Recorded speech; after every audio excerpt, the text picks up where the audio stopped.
Grüße zusammen.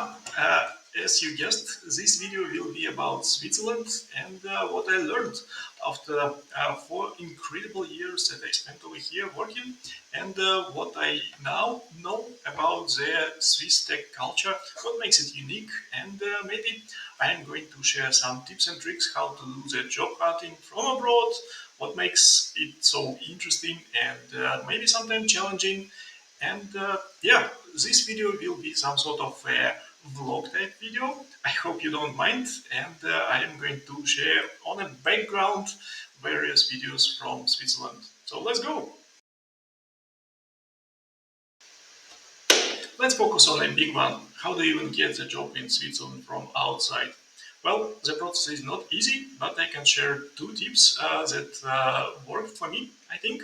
And the first one is that you can focus on the companies that explicitly say that they hire internationally and not only in Switzerland, and that will save you a lot of troubles. Because in Switzerland, you need to have a working rights to work, and it's not easy to get. And the idea is that first they need to hire someone from within Switzerland. If they cannot find anyone, then they will look inside of the Europe. And if they can find anyone in Europe, then they will look for the rest of the world. And that process is scary for a lot of HR people, and not everyone agrees to even start doing this. So if the company ahead of time just says that they are going to hire someone international, that's a big plus for you. And then secondly, you can take a look at the text of their ad, and if it is written in German, then it means that most likely you will need to have good German skills. And if you don't, and in Switzerland, actually, you don't need to have German, especially that a lot of people actually speak in Swiss German, not High German. You might want to just check if it is possible to use only English in your workplace, and the text of the ad, it's a good indication for this one.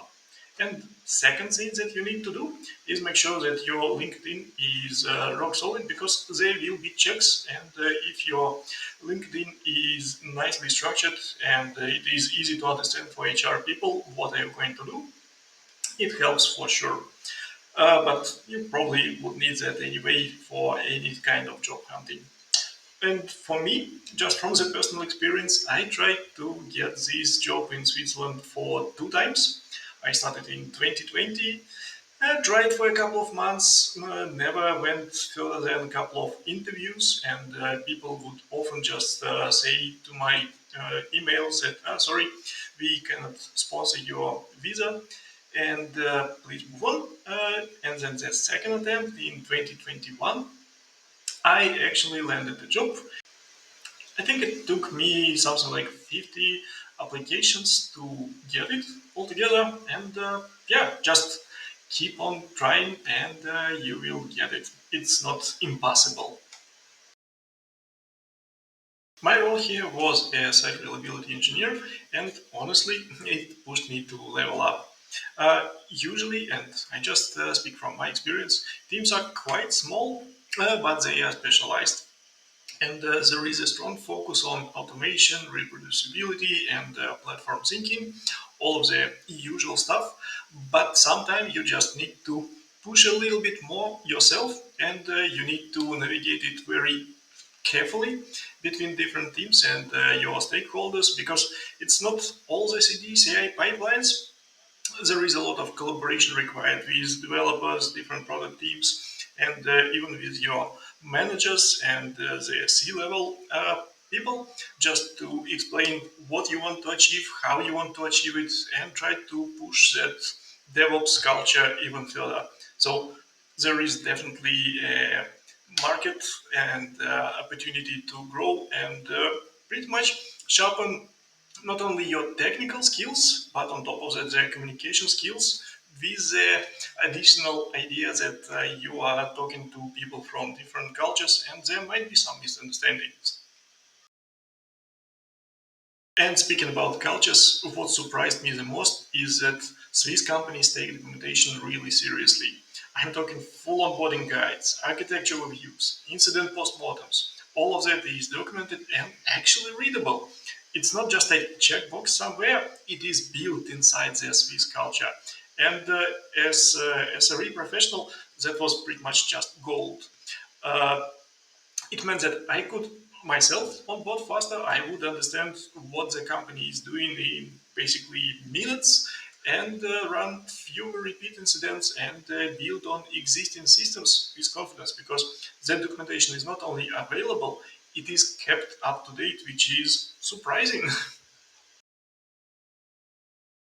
Swiss work culture is something else. Meetings are focused, people do respect your calendar, and decisions are actually thoughtful and not rushed.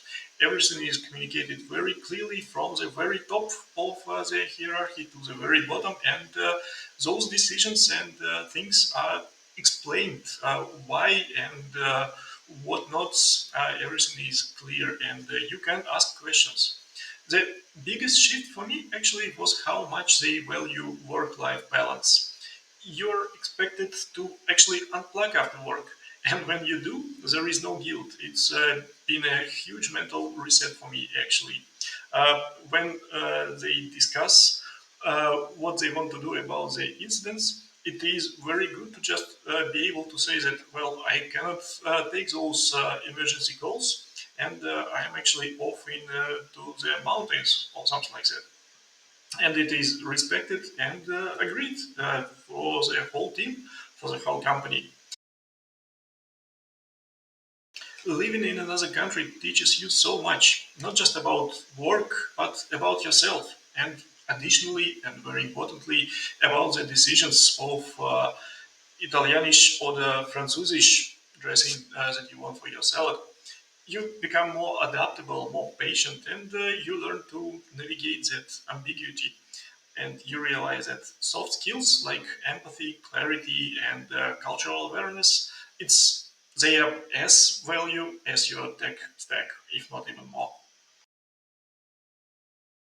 If you're considering working in Switzerland or breaking into the DevOps or SRE roles in Europe, here's my advice for you. First of all, start applying early, even if you are still abroad.